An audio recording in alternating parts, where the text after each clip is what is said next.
A boss a really long time ago told me, Angela, the only rule you need to know in business is no surprises.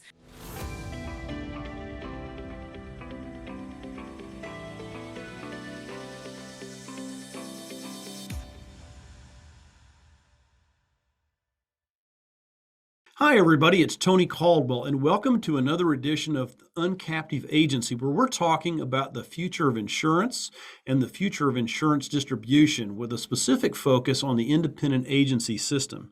And today, I'm so pleased to have as my guest Angela Noble, who is Vice President with EMC Companies for Innovation.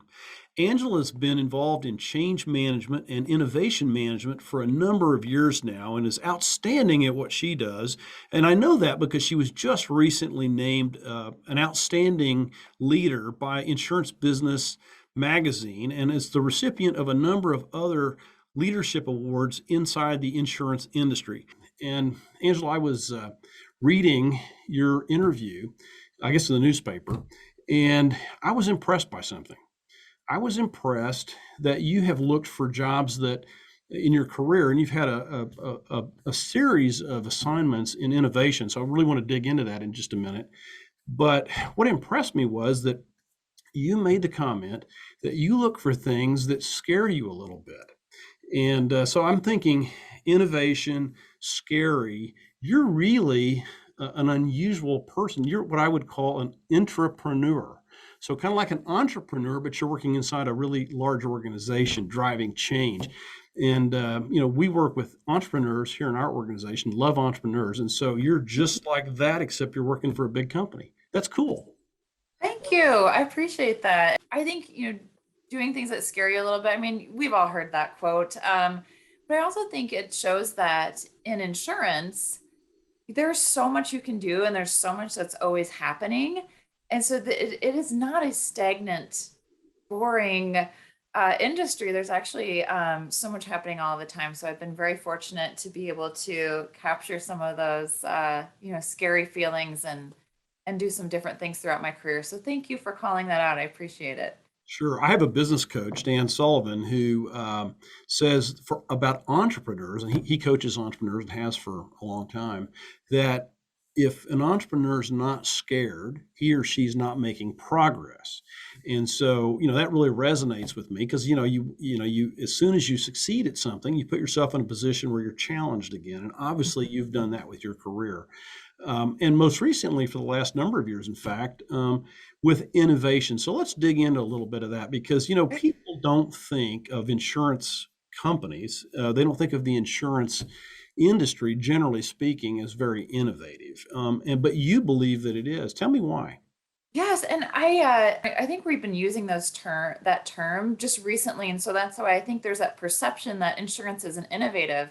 But Tony, we've both been around insurance for a while, right? And the things that we would call innovative today were actually innovative, years ago, but we didn't call it that. So when we think about, okay, when I first started insurance, we were using paper files and fax machines. Mhm. Okay, we're not using those things anymore, but when we went away from those things, we didn't call that necessarily innovation. It was just, okay, here's some changes. Here's how we're going to change with the business. We're going to make things more efficient. We're going to start doing things, via email. I remember when I first got my first email address, and that was a scary moment. And look at me now, I use email all the time. But I think we are an innovative industry. And think about how much we've gone through and how much change we have. And now we're really embracing it in a more formal way. And so that's really what I'm doing at EMC today. And it's interesting. I have said a number of times that I think the next 10 years, and so as we're talking, it's just at the end of the third quarter of 2021. So call it 2030. Mhm. In the next decade, I think there's going to be more change than there has been in the last 100 years in the industry. I mean, we're in a period of really profound change. And a friend of mine who wrote a book called Abundance, The Future is Better Than You Think, talks about change in terms of it being deceptive until it's disruptive. And so there's this curve, and it takes a long, long time for things to pick up steam. But when it does, then it just goes shooting straight up. And I think I think the industry itself is on the knee of the curve of exponential change, of the very rapid change. And so, Mhm. one of the challenges, I believe, for everybody in the business, whether you work for an insurance carrier or you're on the distribution or sales side, is coming to grips with the fact that change is happening all around you, which is emotionally disruptive as well as business disruptive. So I'm curious, you work in this area every day. What are the things that people need to think about? What are the anchors, I suppose, that people can use to get comfortable with that rapidly changing environment they're in? Oh, I love that you said anchor. I'm going to steal that. No, I won't steal it. I'll give you credit for it. But I love that because I think that's one of the most important things is because of the volume of change and the differing types of change. It's not just technology. We have to be focused. You can only do so much at once, and I think that's why people feel overwhelmed with change or innovation sometimes because there are so many things you can do and there are so many things that are happening to you. So that's why I always tell my team is that we need to remain purposeful, intentional, and focused with our innovation and really think about what are we doing and what's going to be the impact on our company, our agents, or our policyholders. How is this a strategic innovative change? Who's it going to impact and what do we think will happen? So yes, I agree with you. I think there's going to be so much change because it's not just technology right now. It's about culture and people and leadership and communication styles. All of that is happening all at once. And I think it's really exciting. But at the end of the day, we're human and we have to choose, we have to prioritize and choose a place to start. Well, just to put this in perspective in terms of the pace or the rapidity of what's going on in our world, I read a Pete Marwick study that was done, I think, in 2018, so a couple of years old, but I think has done nothing but accelerate since then. Anyway, according to the study I read, there was more information being created in 2018 than in the entire history of the world up until then. So, I mean, that's how much information is being created, and again, that's accelerating. So, it's a time of that's really hard to get your arms around. So, you talked about culture, and you talked about a couple other things, and I know from reading an article that you wrote, you talked about some of the hallmarks of the way that you're looking at innovation and change, and so help our audience. So give us some framework for the really important things, the three or four or five, things that are really important as you anchor yourself and prepare for the future. What are those? So the way that we approach innovation on my team at EMC is I'd mentioned being purposeful and intentional. And that means we really want to understand, okay, what problem are we trying to solve for? Okay. Who's the audience? And then how do we be collaborative and involve them? It's one thing for Angela to say, I think I found a solution for underwriting and then go and develop it out and then just, hand it to them one day and say, I think you're really going to like this. You should implement it. And it's another thing to have a structured process for innovation of identifying gaps or opportunities together and then guiding our business partners through that process. And at EMC, we definitely have a really comprehensive process that not only includes the end business user, which can be someone, a business unit within EMC, it can be our agency partners or it can be policyholders.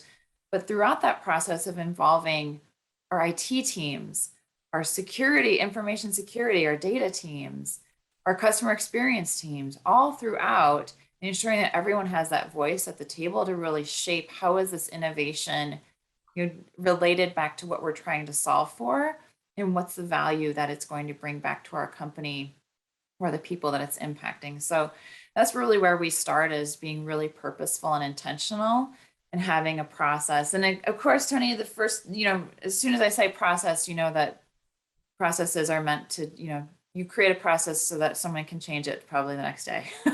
So it's always evolving. And that's just the thing too, is we've got to come from a place of learning and understanding that even if it doesn't go perfectly the first time, talking through that and being brave enough to say, okay, that didn't really go as we thought it would. What did we learn? let's talk and be honest, and then let's move forward together. And together is definitely the key word there. So what I'm hearing is a willingness to take risk, Hmm. a willingness to experiment and fail, knowing that failure leads to success down the road. I mean, that's what I'm hearing you say. Also, is that fair?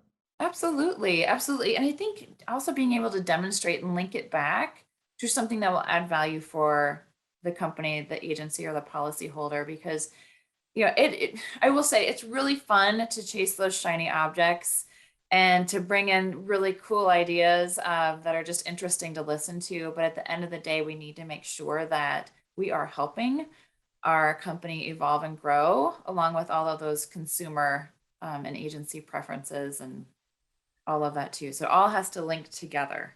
Okay. So you obviously work, EMC Companies is a very large organization, and you've mentioned teams, and you've mentioned a whole bunch of teams.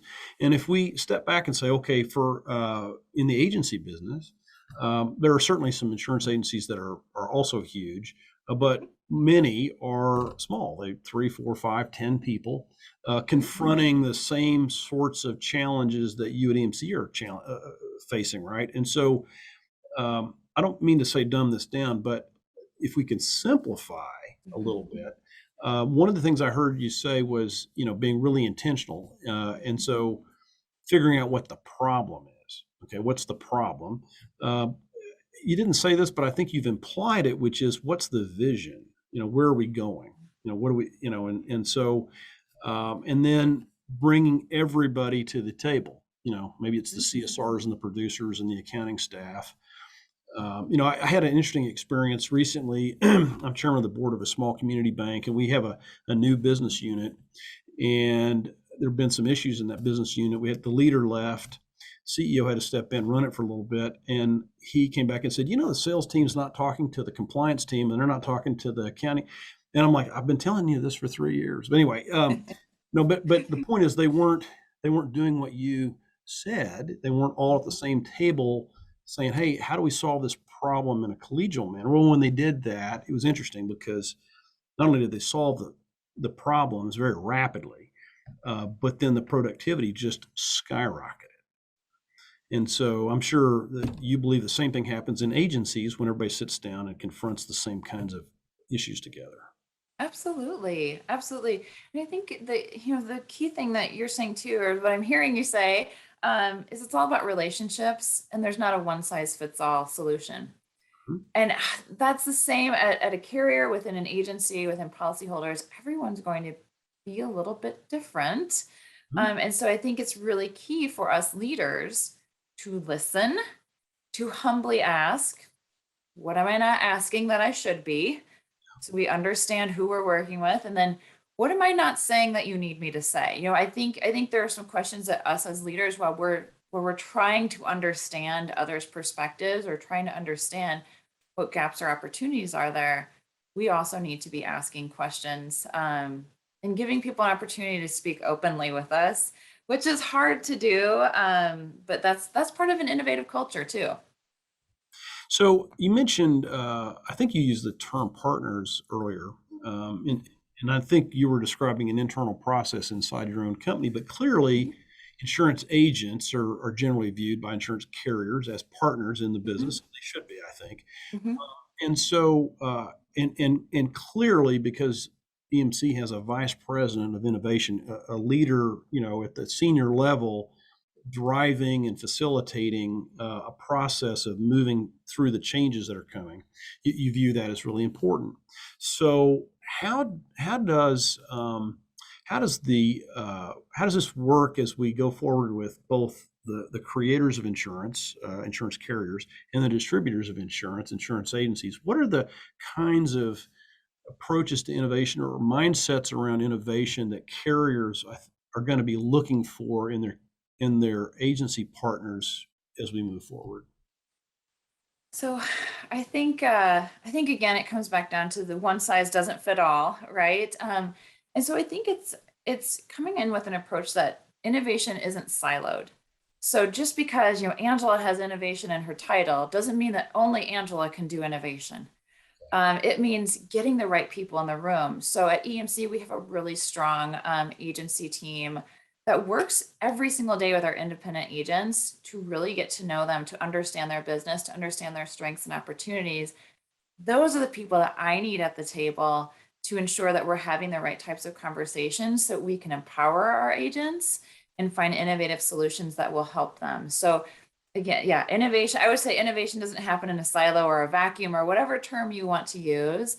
But we have to have everyone feel empowered to have and lead those conversations.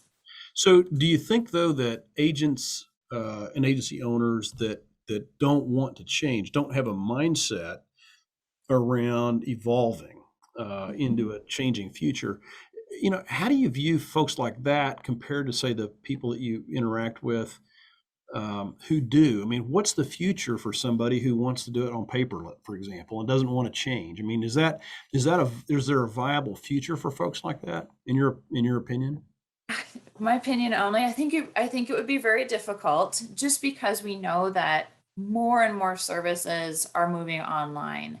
And even with COVID, the face-to-face interactions, that was difficult over the last year or so. I know that's a huge part of relationship building too, not only in agencies, but in our carriers as well. I think a resistance to change would be difficult. However, I don't think it's like, you know, I think what we have to do is understand the why. So the why. So there's a different, that's again back to my one size fits all. I'm going to be repeating myself, I think, throughout this time, but understanding, okay, well, what is the resistance to change? What are the reasons why? And what might maybe there's some benefit there. So maybe the resistance to change is because, the relationships that they have with their book of business are, hey, face to face, I've been doing business with them for 40 years. I know them. Like, this is how I do business. This is my brand. And I think having a respect for that. So I think respectful, open conversations are the key. And knowing that everyone will move at a different pace, Mhm. respecting that, and it's okay to make decisions that might not include everyone. And I think that's really hard to do because I think just as a human being, you want to find a solution that does work for everyone. But as long as you can have those open conversations and say, okay, this is the direction that we're moving. This is why we want you to be part of it. And if you choose not to, okay, then let's continue to figure out ways that we can have a respectful relationship. You know, um, I spent a chapter of my book talking about why and how it's so important for insurance agency entrepreneurs to have really solid reasons that they believe in and have internalized about why they're taking the risk to start a business, why it is that they're creating an insurance agency, why they are in the marketplace, and how that's different than other people's whys. And I think everybody is influenced to some degree by Simon Sinek's books on that subject, but I think it really is important. And so, understanding your own personal whys is a beginning point to Mhm. creating institutional whys, right? And then understanding each other's, it becomes the why we're doing things the way we do them becomes really really important to understanding each other. So, I'm glad you brought Absolutely. Absolutely. And I think actually at one I had in back in my varied career, I had a role where I was leading change management. And there was a lot of discussion about your resistance to change and understanding that why. And because a lot of times what you discover is the root of that resistance isn't just because, oh, I don't want to, but something else. Do you have the tools that you need to change? Do you understand, do you have the resources that you need to change? And I think that's where, when we really look at these, innovative changes that are happening to us, we also have to consider how do we help and enable people to embrace that change and then move forward with it. And I think, as carriers especially, I think, this is again Angela's opinion, but I think we should really think about that, of how do we enable our agency partners to embrace and move forward with change. So I just wanted to add that in. Sure. No, I think that's really helpful. And, as you think about the next decade, where we're going to have a lot of, I think we both agree there's going to be a lot of really interesting things develop. Uh, what does the insurance company of the future look like? How does it look differently than it does today? from? Oh my goodness. Well, if you'd asked me this a couple of years ago, I think I still would have had the lens of, well, we'll be working in office buildings and we'll be, I think what I learned over the last 18 months is I cannot actually predict the future, even though that is something I try to tell my kids that I can do. I don't actually do that. But what I love is, and actually it makes me think of the AM Best innovation scoring criteria, which is a relatively new portion of AM Best. And what they focus on isn't, okay, we're going to score you on the number of technological changes you made, but what they score us on are leadership, culture, resources, processes, and then we talk about output. So I Yes. think the company of the future is really focusing on that, what we've been talking about the whole time, Tony, of embracing change, putting the human beings first, being purposeful and intentional. And I think that's what it looks like, is that opening up more ways to communicate, making decisions, being open with each other and respectful. I think that's it. I think it's more of a culture. And I think, yes, we'll have a lot of technology and like that will amaze us. But I think it's going to be all about people. Well, I certainly hope it is. It's always been about people up until now. And Good a point. minute ago, you just mentioned COVID a second ago, and clearly COVID has changed a lot of things. Mhm. But it's done something else, I think, which is it's brought a new value to the fore that I don't see people talking about very much, and that's agility. And so, I remember the beginning of the pandemic was announced in Oklahoma City when the Thunder NBA basketball team didn't play one night because one of the players of the opposing team showed up with COVID. And what do we do? And that was March 13th. And beginning on the morning of March 14th, the entire world changed. And it was interesting. Just we have nearly 200 agencies in our organization, and some people moved very rapidly into a virtual environment and didn't miss a beat. I mean, they were already equipped, with tools, but also with a mindset that, okay, we're going to roll with this. Other people, it took months. And in fact, we had an agency open their doors on March 14th, and I talked to them, I don't know, a week or so later, and they were they were loving what was going on. I mean, they were writing business hand over fist. They said, everybody's at home. It's easy to get a hold of people, while other folks were, bemoaning that they couldn't sell insurance in the way they were used to. So this agility, I think, really, or the ability to be agile, began to really show up in the second quarter of 2020. And I think it's something that, if you think about a rapidly evolving world, is a virtue that everyone ought to focus on. What do you think? Oh my gosh, I couldn't have said it better. Yes, I completely agree. I think we proved to ourselves how agile we can be.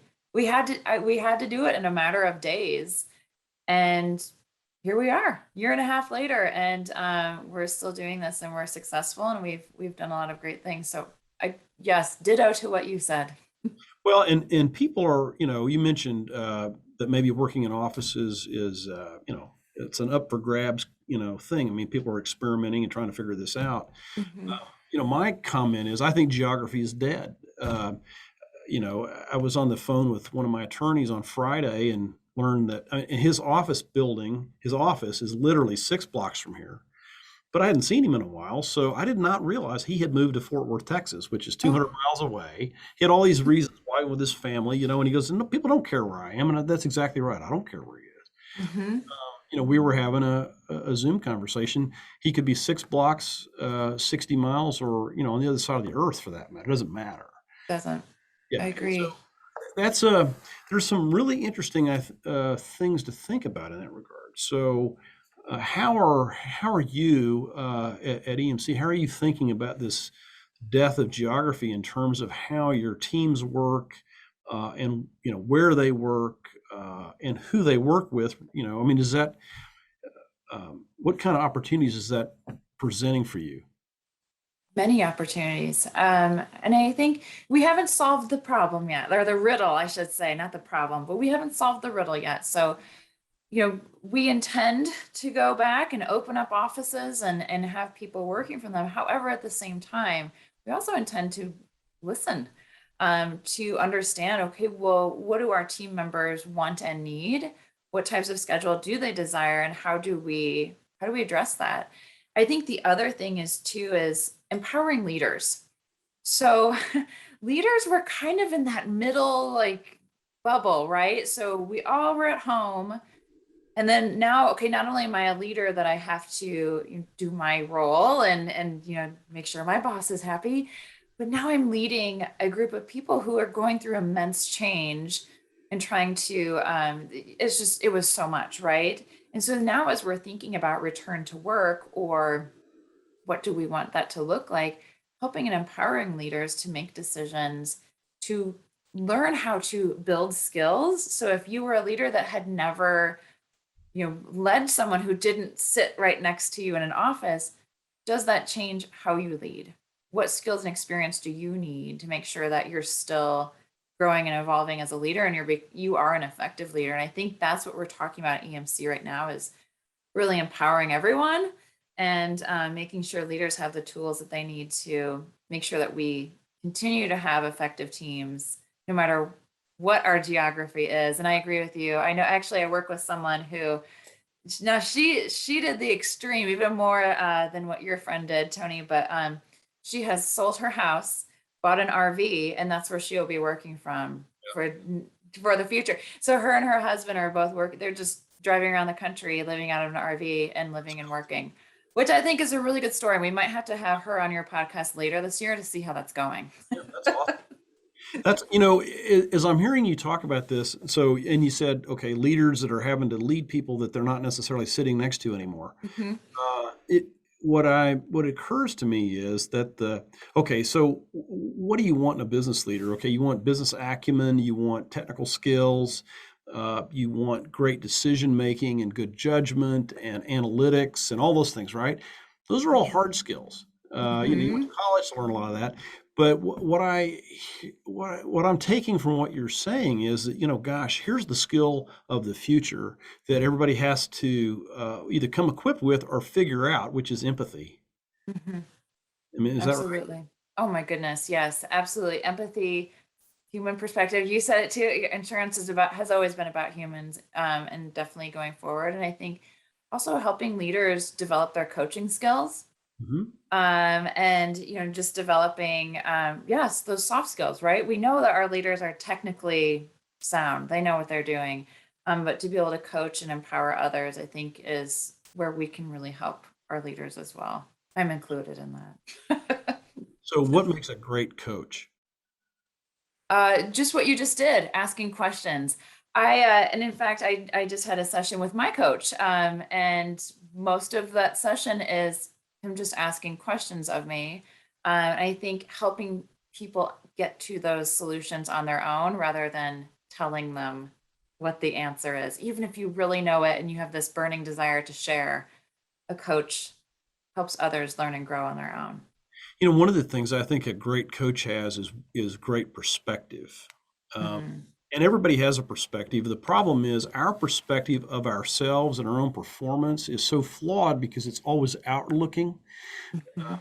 I remember many years ago taking a trip with my family, and later my father was showing pictures of the trip, and there was a guy with my overcoat on holding the hands of my children down by this river, but I didn't recognize him because everybody else did, but I didn't because that guy was bald. And and I realized Surprise. that was the first time that I realized I'd gone bald because looking in the mirror, I'm not looking, with the back of my head. And so my perspective was different, than everyone else's. Oh, And I so love that. a great coach brings a different perspective to a performer, whether it's an athlete or a business person. And then to your point, asking questions really seeks to create understanding between the two perspectives. It doesn't, isn't that right? Absolutely. Absolutely. I love what you said about different perspective too. So that's what we need sometimes. We get really tunnel vision into what we're working on or an issue that we have, with another team or working with a business partner. And we sometimes lose sight of that perspective. And yes, a good coach will draw that out. So Well said. I think there's a really interesting opportunity here, and I'm glad we're talking about this because insurance agents and insurance carriers talk, I think, a lot at each other, but not to each, not with each other, right? I think that's and even inside organizations, you have a hierarchical, which has really died, I think, over the last 10 or 15 years, management structure. I mean, it's got to be more lateral. Mhm. And I think it is in many organizations, but I don't necessarily see that in the conversation between agents and companies. What do you think? Oh my goodness. I agree again. Yes. And I think that's where it's really important for carriers to invite agents in to have a seat at the table and say, we do want to hear what you're thinking, what you're feeling, and then also running things by our agency partners, I think is a really big thing. So especially from the innovation space, let's say that I go out and I find a solution, I think, oh my goodness, this will make it so much more efficient for people to quote with our company. Let's do it. And I never ask an agent, well, how do I know that will actually help? So Right. yes, I think opening up those lines of communication, I'm seeing that more and more every day, and I think that's wonderful. But yes, seat at the table Yeah. for sure. Well, I had a conversation with a friend recently, and he had a meeting with one of his carrier partners who brought in some data and said, "Here's some data. Here's what Mhm. we're doing about it." And and he said, it was the first time it was ever like an edict. And so he said they had a follow-up meeting and they gave the carrier a bunch of data. Okay. And it was interesting because it's like, okay, here's your data, here's my data, totally different data about and really the data was like it was perspective. Okay. Mhm. And he said, folks from the carrier was like, they never had anybody do that to them before. He said, do it to them, but uh, and he said after they kind of got over that, we had a great conversation. Um, and so it makes the point. Okay, we have to all be willing to listen to the other Mhm. side. And Yes, yeah, absolutely. And yes, I think that it's just relationship building, right? Which is what insurance has been about since the first day anyway. But yes, it's all about relationships and being humble. so back to COVID. It's been a horrible, tragic thing that's happened to the whole world, and yet, I think, and I don't believe yet that people are really latching onto this or talking about it, but it's also creating enormous good and enormous opportunities. The Renaissance, when you go to Europe and you go through museums and things, you look at all this wonderful artwork, and what gave birth to the Renaissance, which literally means the rebirth, was the Black Death, when 25 or 30% of the population actually died. And so, had that not happened, we wouldn't have had this amazing outburst in human history of creativity and all the things that led to that. I think COVID's actually going to do the same thing, and it is actually doing the same thing. So, for example, we're having this conversation today on Zoom. I've been trying to Zoom with people for 5 years. Everybody's like, "What is Zoom?" No one, we had this clunky stuff, but now we have this ability. And what's coming in 2 or 3 years, actually, and I've experienced it, will be untethered virtual reality, where you're sitting across this table from me in cyberspace, not as a weird looking, funky cartoon character, but as you, Mhm. right? Absolutely. I had an opportunity recently to see Tony Robbins, and they said he's coming in a hologram because he had to be in some other city at the same time. And I was sitting, I don't know, 25 feet from the stage, and I thought they're putting me on. Yeah. They're putting me on. He's really here. I mean, he's not a hologram. And then he threw his arms out and his hands disappeared. And I realized, oh my gosh, he really isn't here. But that's how realistic and lifelike it was.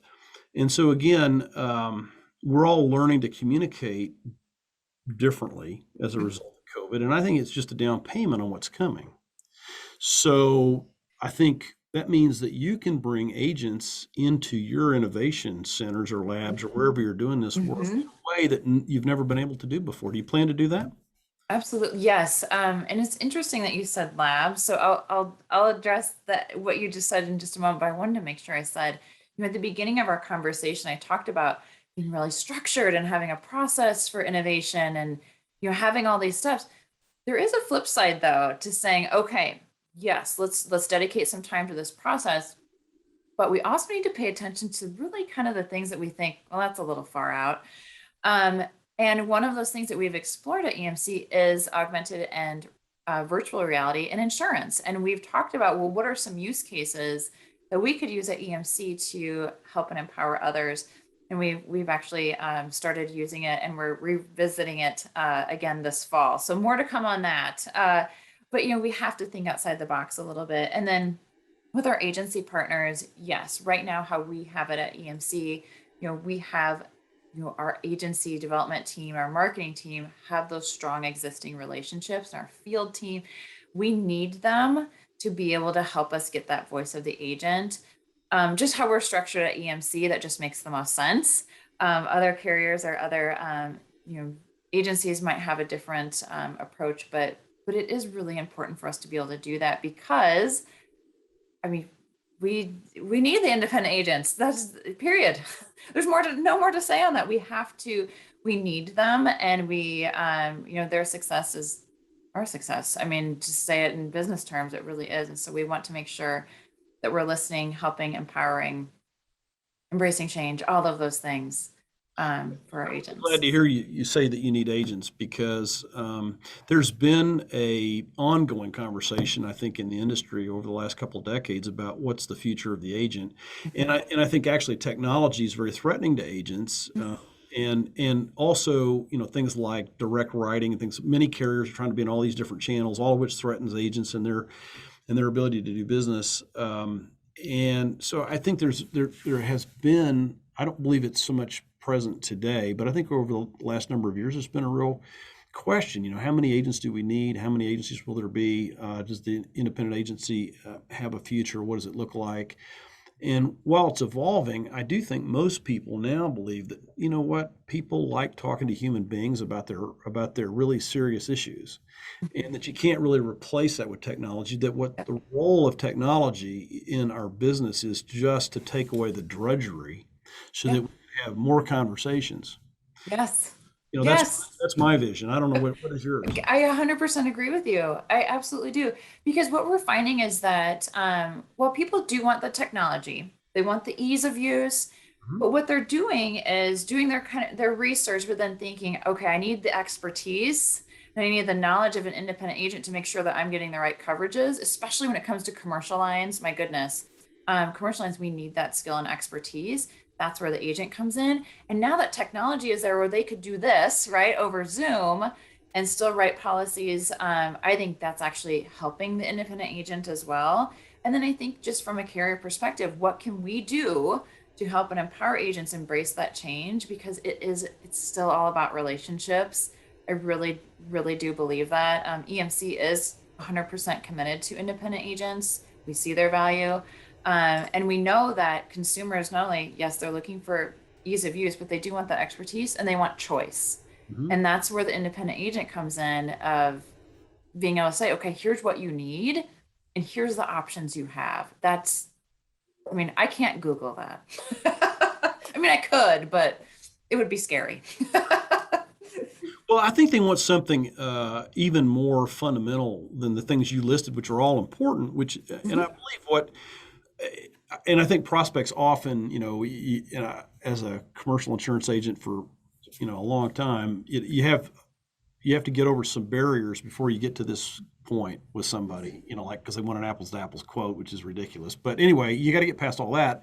At the end of the day, though, when you get to the point where you're really having serious conversations with somebody about back to fear, what are you scared of? What keeps you up at night? What's really important to you? What are your hopes, dreams, ambitions for your business or your family?